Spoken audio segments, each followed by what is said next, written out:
Hello welcome back to the new reaction video. और अभी जिस वीडियो के ऊपर हम लोग रिएक्ट करने वाले हैं उस वीडियो का टाइटल है। वीडियो का टाइटल है जी Canada versus India a big warning for PM Modi. अच्छा जी, अभी एंड नियो की वीडियो है और वीडियो तो इंटरेस्टिंग होने वाली है क्योंकि इस टाइम पे ऐसे हालात हुए हुए हैं कनाडा के साथ इंडिया के कि मतलब बहुत सारी चीज़ों में इंडिया ठीक है, बहुत सारी चीज़ों में कनाडा ठीक है, लेकिन कुछ समझ नहीं आ रही ये वाली जंग जाकर रुकनी कहाँ है। मतलब ये फिलहाल तो वो वर्ड्स की वार चल वर्ड्स की रही है कि हाँ उन्होंने ये कर दिया, इसने ये कर दिया, उसने वो कर दिया। बहरहाल देखते हैं कि अब नई कोई चीज़ आई है या उन्हीं चीज़ों को लेकर ये सीन चल रहा है। और इसके साथ साथ अगर चैनल को सब्सक्राइब नहीं किया तो वो भी लाजिम कर लीजिए। और इस वीडियो से रिलेटेड आप लोगों का जो भी ओपिनियन है कमेंट सेक्शन के अंदर बता सकते हैं। Let's go. जस्टिन ट्रूडो एक हिपोक्रेट है। ये वीडियो देखिए। ये वीडियो किसी थर्ड वर्ल्ड कंट्री का नहीं, ये कनाडा है, जहां कुछ एक्सट्रीमिस्ट भारत के झंडे का अपमान कर रहे हैं, अपने ही इंडियन ओरिजिन भाइयों से झगड़े कर रहे हैं। पुलिस प्रेजेंट है, लेकिन पुलिस इन्हें रोकना छोड़कर इस इंडियन ओरिजिन के सिविलियन को ही कंट्रोल कर रही है, मानो गलती इसी की हो। ये वीडियो डिस्टर्बिंग है, लेकिन यही आज के कनाडा की कहानी है। क्योंकि जब चूज करने की बात आती है, एक साइड इंडियन डिप्लोमेट्स है और दूसरे साइड खालिस्तानी, तो ट्रूडो किस यार हम लोगों ने लास्ट टाइम भी एक वीडियो की थी जिसमें हम लोग बात कर रहे थे कि ये 3-4 कंट्रीज ऐसे हैं कि जो कि हर किसी को प्रोटेक्शन देते हैं। अगर तो हमने कोई प्रोटेस्ट करना है और हमने बताना है कि हम लोग इस एरिया में प्रोटेस्ट करेंगे तो वो हम लोगों को सिक्योरिटी देंगे, चाहे उसमें हम लोग कैसा भी काम कर रहे हों, चाहे हम लोग किसी की रिलीजन को बुरा भला कह रहे हो, चाहे हम लोग किसी पॉलिटिकल पार्टीज को बुरा भला कह रहे हो, चाहे हम लोग किसी कंट्री को बुरा भला कह रहे हो, तो मतलब ये कंट्रीज सपोर्ट करते हैं। तो इसी तरीके के इश्यूज पाकिस्तान को भी होते हैं पाकिस्तान बाकी को भी। कंट्रीज के साथ कि यार ये कंट्रीज मना क्यों नहीं करते ऐसी चीज़ों से। की साइड लेते हैं? खालिस्तानियों की। इसी वजह से हमारे एक्सटर्नल अफेयर्स मिनिस्ट्री ने ऑफिशियली कहा है, पीएम ट्रूडो अपने पॉलिटिकल फायदे के लिए एक्सट्रीमिज्म को बढ़ावा देते हैं।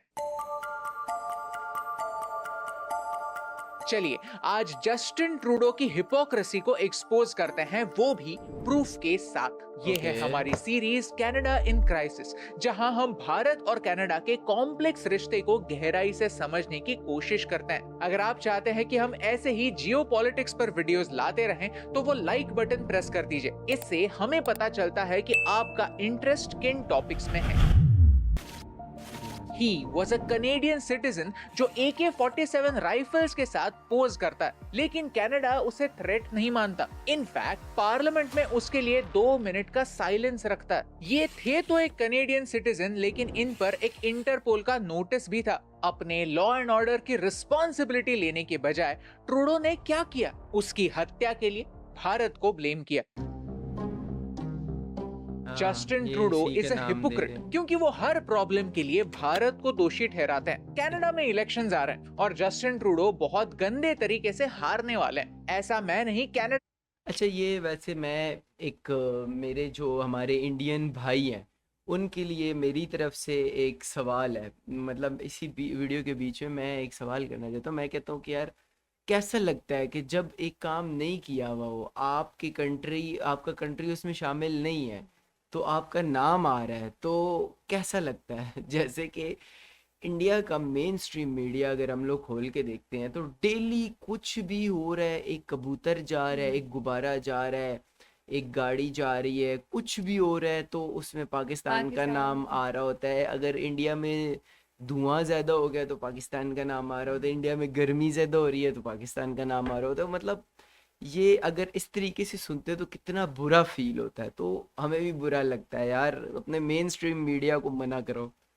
के लोग कहते हैं। कनाडा के एक सीनियर जर्नलिस्ट भी मानते हैं कि ट्रूडो बिना किसी एविडेंस के भारत से टेंशन्स बढ़ा रहे हैं। सच तो यह है कि पीएम ट्रूडो को एक क्राइसिस की सख्त जरूरत है और वो अपने नेबर अमेरिका से पंगे ले नहीं सकता और चाइना से पंगे लेने की उसकी औकात नहीं है। तो उन्होंने एक आसान टारगेट ढूंढा, वो है भारत। एक देश जब दूसरे किसी देश को अपने प्रॉब्लम्स के लिए ब्लेम करता है तो वो 100% श्योर होना चाहिए, राइट? लेकिन एक पूरे साल के इन्वेस्टिगेशन के बाद क्या जस्टिन ट्रूडो श्योर है? जब उन्हें पूछा गया तो उन्होंने क्या कहा?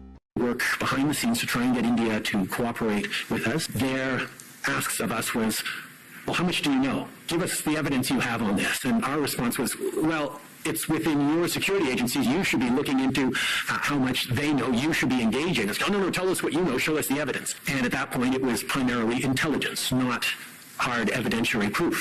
India is possibly, if not probably, behind the attacks. भाई, possibly और probably दोनों एक चीजें नहीं होती, उनमें बहुत ज्यादा डिफरेंस होता है। Possible का मतलब impossible से एक स्टेप ऊपर, लेकिन फिर भी certain से मीलों दूर। जब आप लॉटरी के टिकट लेते हो तो लॉटरी लगना पॉसिबल होता है, लेकिन प्रोबेबल नहीं। आपके लंच के डिब्बे में खाने के साथ साथ एक प्यार भरी चिट्ठी मिलना पॉसिबल तो है, लेकिन प्रोबेबल नहीं। पाकिस्तान की इकोनॉमिक कंडीशन भारत से अच्छी होना पॉसिबल तो है, लेकिन प्रोबेबल नहीं। अबे साले। तो डियर जस्टिन ट्रूडो, एक तो कह दो कि आपकी पुलिस सर्टेन है कि इसमें अच्छा, मुझे मेरी बात का जवाब इसी वीडियो में मिल गया।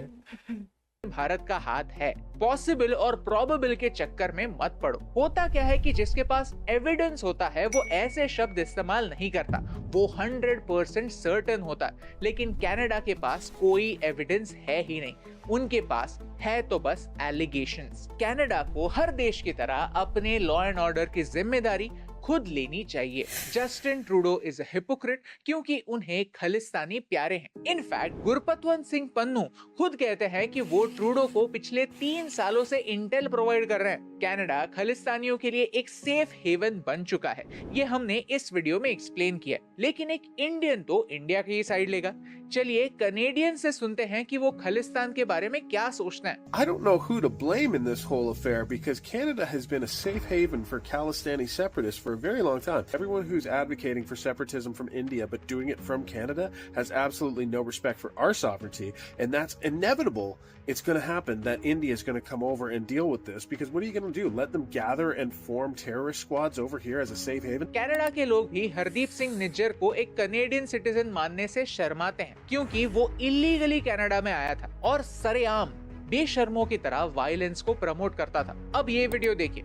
इस वीडियो में कनाडा के पुलिस ने जस्टिन ट्रूडो को एक्सपोज किया। देखते हैं कैसे। पुलिस को पूछा गया कि अगर भारत कनाडा में बसे साउथ एशियंस को टारगेट कर रहा है तो क्या वो सारे सिख लोगों को टारगेट कर रहा है? थ्रेट एग्जैक्टली किन्हें? तो पुलिस ने भी माना कि नहीं, सारे साउथ एशियंस को नहीं, सारे सिख लोगों को भी नहीं, सिर्फ खालिस्तानियों को।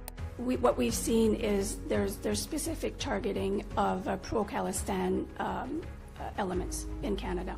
यानी इनडायरेक्टली उन्होंने मान ही लिया है कि कनाडा को खालिस्तानियों की कितनी चिंता है। सिर्फ ट्रूडो ही नहीं, खालिस्तानी सपोर्टर जगमीत सिंह ने भी एक प्रेस कॉन्फ्रेंस में खुद की बेइज्जती करवाई। The sanctions that you want to put forward, how do you balance that against Canada's economic interests and suggesting severe sanctions when that would have potentially devastating effects in Canada's economy? I mentioned very severe sanctions on Indian diplomats. Indian diplomats were hiring criminal elements to shoot at Canadians.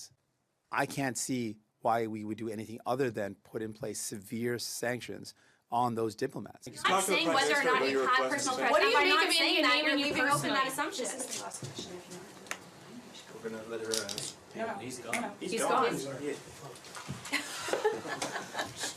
Also, that's still not how it works. Yeah. Canada Bharat को villain मानता है, at least Justin Trudeau, western media और वहाँ की police भी। हम उनसे cooperate नहीं करते, उनके कहने पर इन्वेस्टिगेशन नहीं करते और तो और उनकी सॉवरेंटी की रिस्पेक्ट नहीं करते। यानी एक व्हाइट मैन ने कहा है कि ब्राउन लोगों ने कांड किए हैं, मतलब ये 100% सही ही होगा, right?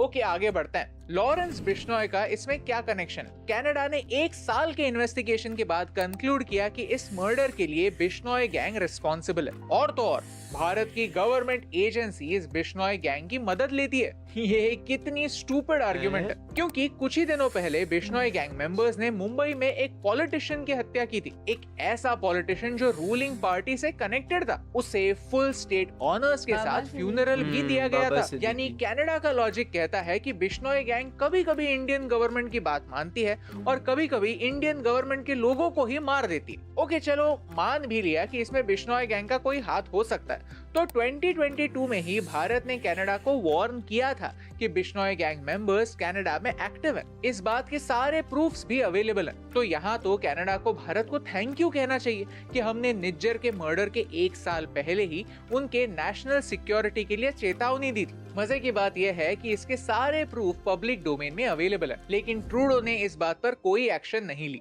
Because Trudeau is a hypocrite. जब तक उन्हें अपना पॉलिटिकल फायदा नहीं दिखता तब तक वो कोई एक्शन लेते ही नहीं। लेकिन बिश्नोई गैंग के मेंबर्स को टारगेट करना कनाडा के लिए पॉसिबल नहीं है, तो ट्रूडो अपने फेलियर्स के लिए भारत के डिप्लोमैट्स को जिम्मेदार मानता है। आज भारत कनाडा के रिलेशंस ऑल टाइम लो पर पहुंच चुके हैं, क्योंकि ट्रूडो मानते हैं भारत के डिप्लोमैट्स कनाडा में गैंग वॉर्स के लिए जिम्मेदार हैं। कनाडा को हमारे डिप्लोमैट्स से खतरा है या नहीं पता नहीं, लेकिन हमारे डिप्लोमैट्स को कनाडा में जरूर खतरा है। वियना कन्वेंशन का आर्टिकल 31 कहता है कॉन्सुलर प्रीमाइसेस आर इनवायोलेबल, यानी भारत की एम्बेसी, भारत के कॉन्सुलेट को प्रोटेक्ट करना कनाडा की जिम्मेदारी है। And Canada has failed in this, क्योंकि कनाडा में सरेआम हमारे डिप्लोमैट्स को धमकियां मिलती हैं, उन्हें जान से मारने की धमकी दी जाती है, उनके कॉन्टैक्ट डिटेल्स लीक होते हैं और कनाडा इस पर कोई एक्शन नहीं लेता। यार इस टाइम पे जो सारी की सारी सिचुएशन बनी हुई है ना, इसके अंदर वही एक ही फैक्टर है, खालिस्तान वाला। और उसके बाद वो जो एक बिश्नोई? हाँ बिश्नोई, लॉरेंस बिश्नोई तो है वो, जिस बंदे का मतलब किल पन्नू? हुआ था ना। नहीं पन्नू तो जिंदा है, दूसरा वाला जिसको नीरज करके, नहीं पता नहीं क्या नाम है यार, उस बंदे का नाम थोड़ा सा मुश्किल है, मुझे प्रोनाउंस करने में मुश्किल हो रही है। तो वो जो एक और खालिस्तान का ही बंदा था, तो उसको मारा था, तो उस पे भी लॉरेंस बिश्नोई का ही नाम दे रहे हैं। कल भी हम लोग एक वीडियो देख रहे थे, उसके अंदर भी एक अमेरिका में एक रॉ के एजेंट को भी मतलब इसी तरीके से। तो अब आसपास के जितने भी बड़े कंट्रीज हैं उनके साथ इंडिया के रिलेशंस अगर देखे जाए तो दिन ब दिन खराब होते जा रहे हैं। अब पता यादव नहीं नाम इंडिया, था उसका हाँ नाम, यादव करके, लेकिन रॉ का एजेंट था मतलब लेकिन अभी वो है नहीं। तो देखो क्या होता है, मुझे तो ये मामलात गड़बड़ होते हुए ही नज़र आ रहे हैं आगे आने वाले भी टाइम में। तो खैर वीडियो इंटरेस्टिंग थी, और आप लोगों का क्या आपकी है क्या राय है इस वीडियो के बारे में, और हम लोग मिलते हैं एक और नई वीडियो के साथ। तब तक के लिए अल्लाह हाफिज। बाय।